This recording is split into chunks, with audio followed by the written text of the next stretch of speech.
Yes, kabila ng mga lumalabas sa balita, hiwalayan umano ng mag-asawang Rhea Atayde at Sanjo Marudo.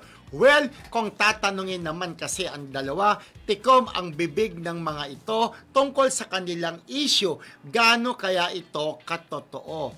Talbog, di ba? Na parang ayun nga, may balitang hiwalay na sila. Pero ako nagulat ako dahil parang last year lang naman sila kinasal. Di ba? Tama ba? Last year lang. Tapos ito nga, may balitang hiwalay na. Pero yun nga, wala pa namang pag-amin. Doon sa nabalitaan natin, wala rin namang binigay na dahilan kung bakit naghiwalay, di ba? Pero sana wag bago-bago pa lang. Kaya nga. Eh, marami nga akong mga nababasa, pero syempre, ayoko naman masyadong maniwala kaagad kasi alam naman natin, laganap din yung mga fake na mga website, di ba? So, kailangan talaga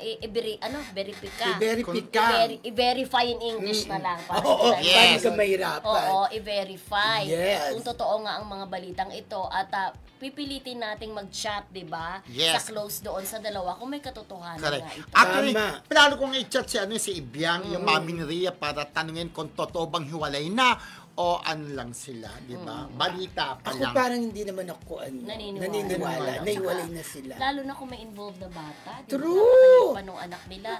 At nakita ko kung gaano kamahal ni Sanjo si Rhea. Totoo. At saka, knowing Silvia Sanchez, kung halimbawa may problema man, aayusin niya yan. Yes. Ayun, sumisilip na si Benny Anday, ang aming friendship.